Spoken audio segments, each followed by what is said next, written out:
Trading में 8 साल गुज़ारने के बाद अगर आज मुझे शुरुआत से ट्रेडिंग शुरू करना होता, तो मैं खुद भी ये 7 पॉइंट जो आज मैं बताने वाली हूँ, ज़रूर फ़ॉलो करती। इससे मेरे लॉसेस भी रुकते और मैं कंसिस्टेंट भी होती और मार्केट को काफ़ी अच्छा समझ पाती, क्योंकि स्टार्टिंग में ही लोग सबसे ज़्यादा लॉसेस करते हैं। सो सबसे पहली चीज़ जो ट्रेडिंग के बैकबोन की तरह काम करती है, ट्रेडिंग में सबसे ज़्यादा इम्पोर्टेंट क्या है, आपको क्या लगता है?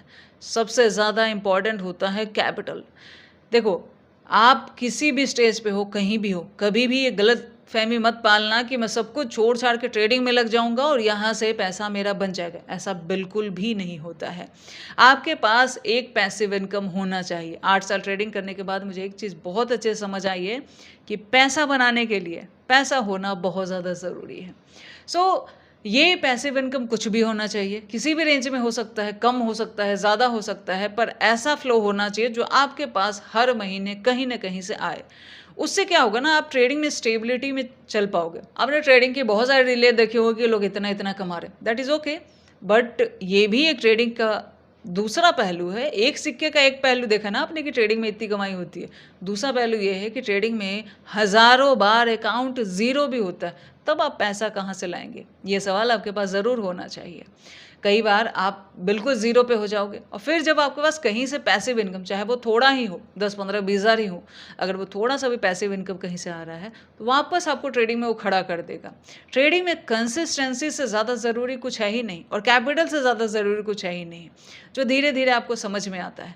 और जिसके पास पैसिव इनकम है या कहीं से सैलरी के रूप में ही अगर उसको पैसा आ रहा है, वो बंदा ट्रेडिंग में ज़्यादा अच्छा ग्रो कर सकता है, क्योंकि उसका पैसे से डर नहीं होगा। और जो ट्रेडिंग में वो अपनी स्ट्रैटेजी सेटअप आगे जब ग्रो करेगा, तो वहाँ पे भी वो डर के ट्रेड नहीं करेगा, ठीक है, कि ये पैसा कहीं ख़त्म ना हो जाए।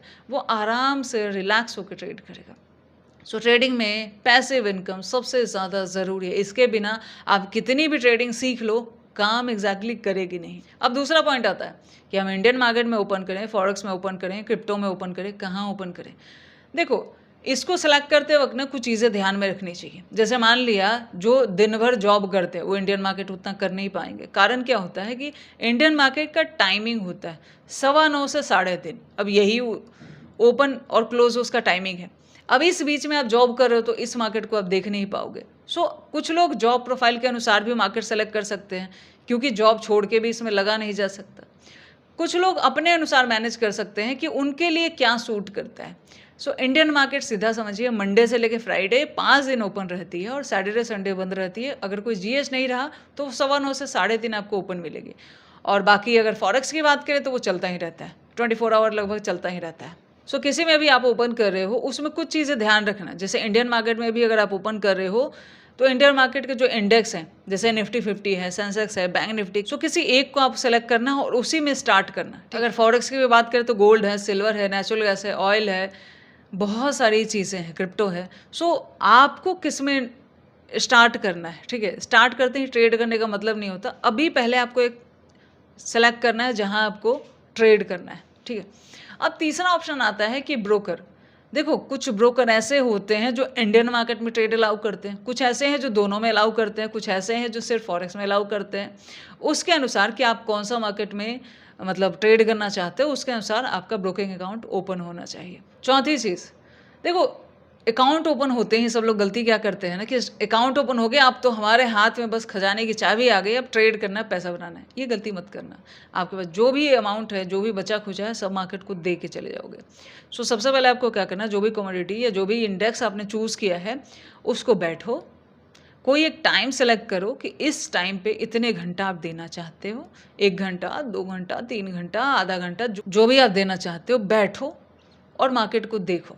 ट्रेड मत करो, पैसा ऐड मत करो, सिर्फ बैठ के देखो कि बाहर से दिखने में ये जो इतना आसान लगता है, क्या आपको समझ में आ रहा है क्या? अगर नहीं, देखो, पहला दिन है, कोई बड़ी बात नहीं है, स्टार्टिंग है, पहला दिन है, कुछ समझ में नहीं आएगा। लेकिन अच्छी बात है ना कि हमने पैसा नहीं लगाया तो हमारा कोई लॉसेस भी नहीं है, ये कितनी अच्छी बात है। और बिना लॉस के अगर ट्रेडिंग में सीखने को मिल जाए तो इससे बड़ी बात क्या हो सकती है। सो लाइव बैठ के देखो, एक आध महीना तो इसको चलाओ, कम से कम आपको काफ़ी कुछ लर्निंग देखने को मिलेगा और यहाँ आपका कोई लॉस नहीं है, क्योंकि पैसा नहीं लगा रहे हो। अगर उससे कम चाहते हो तो 15-20 दिन से ज़रूर देखो, काफ़ी कुछ आपको मार्केट में समझ आएगा। ऐसे लगता है कि यार इतनी हड़ी बन गई, आराम से पैसा बन जाता, लेकिन वो उस बनने से पहले क्या आप प्रिडिक्ट कर पा रहे हो, ये सारी चीज़ें आपको लाइव मार्केट में बहुत सारी चीज़ें समझ में आएगी कि क्या बताऊँ। सो कहने का ये मतलब कि आप पहले लाइव मार्केट देखो। उसके बाद नेक्स्ट स्टेप आता है, उसके बाद हम पीछे पड़ते हैं कि कोई हमें बेस्ट स्ट्रैटेजी मिल जाए और उसको पकड़ के हम मार्केट में बहुत अच्छा पैसा बना लें। देखो, यहीं आप गलती कर रहे हो। आपने लाइव मार्केट देखा, अब आपका नेक्स्ट कदम ना किसी स्ट्रैटेजी के पीछे भागना नहीं होना चाहिए। मार्केट के बेसिक्स को समझो, प्राइस एक्शन समझो, ठीक है, कैंडल्स को समझो। जितना बेसिक आप सीख सकते हो उतना ज़्यादा लर्न करो और उसको लाइव मार्केट में अप्लाई करो। अब देखो, आप पहले से एक कदम आगे हो। अभी तक आप लाइव मार्केट को देख रहे थे, कुछ पता नहीं था। अब आपको ये पता है कि प्राइस कुछ ऐसे बनता है, उसके बाद मार्केट ऐसा करती है। अब उस चीज़ को आप लाइव मार्केट में अप्लाई कर रहे हो। सो आप अभी तक जितनी लर्निंग कर रहे हो और जितना कुछ लर्न कर रहे हो, उस सब कॉस्ट फ्री है, क्योंकि आप कोई ट्रेड नहीं कर रहे, आपका कोई लॉसेस नहीं है। सो दूसरा कदम ये रखो, सारे बेसिक सीखो और लाइव मार्केट में उसको देखते जाओ कि वो चीज़ें कितनी काम करती है। जब थोड़ा टाइम इसमें गुजर जाए, अब आप सोचो कि ठीक है, अब मैं कोई एक स्ट्रैटेजी पकड़ता हूँ और मार्केट में ट्रेड करने का ट्राई करते हैं। सो इसके लिए मार्केट में देखा जाए तो हज़ारों तरीके की स्ट्रैटेजी है और कोई गलत भी नहीं है। लेकिन हर ट्रेडर अलग अलग टाइप का होता है। किसी को ये वाली अच्छी लगती है, किसी को वो वाली अच्छी लगती है। सो आपको जब बहुत सारी स्ट्रैटेजी देखोगे और सब अच्छी है, तो आपको ना कुछ स्ट्रैटेजी अच्छी लगेगा, नहीं नहीं ये समझ आ रहा है, बढ़िया लग रहा है।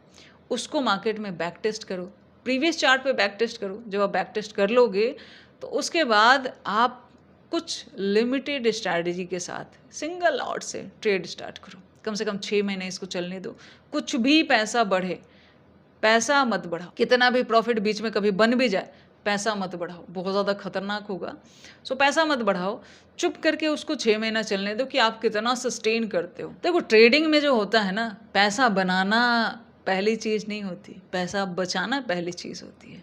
आपको ये देखना है कि आपने जो छोटा अमाउंट मार्केट में डाला था, क्या वो ज़िंदा बचा हुआ है? अगर आप बचा पा रहे हो तो बहुत बेस्ट हो, ठीक है। सो आपको ना छोटे अमाउंट से कम 6 महीना तो चलाना ही चाहिए, कुछ नहीं बढ़ाना। एक लॉट से बिल्कुल एकदम स्टेबल ट्रेडिंग चलने दो।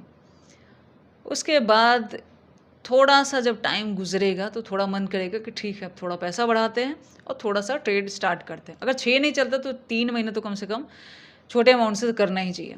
उसके बाद जब पैसा आप बढ़ाते भी हो ना, तो एक गलतफ़हमी कभी मत पालना, चाहे ट्रेडिंग में कितनी ही अच्छी प्रॉफ़िट बन रहा हो, कि मैं इससे बहुत जल्दी अमीर बनने वाला हूँ, क्योंकि हो जाएगा उल्टा। सो ट्रेडिंग जो होता है ना, एक मैराथन की तरह है। धीरे-धीरे इसमें चलता रहता है। हर जॉब, हर जगह से बहुत अच्छा है, लेकिन लालच का लेवल सबका इतना ज़्यादा है कि वो कम लगता है। बाकी कंपैरिज़न किया जाए अदर जॉब से तो ये बहुत अच्छा है। सो ट्रेडिंग में धीरे-धीरे आगे बढ़ने का ट्राई करना। एक ट्रेड में आप बहुत जल्दी अमीर नहीं बन सकते, ना किसी एक महीने में बन सकते हो। लेकिन धीरे-धीरे अगर आप ट्रेडिंग में चलते रहे, तो ये ट्रेडिंग काफ़ी अच्छी चलने लगती है। सो अगर आप एज़ अ बिगिनर इन चीज़ों को फॉलो करते हो, फॉलो तो आप ही को करना पड़ेगा। अगर फॉलो करते हो तो आपके लिए बहुत ज़्यादा बेनिफिशियल होता है। So all the best, thank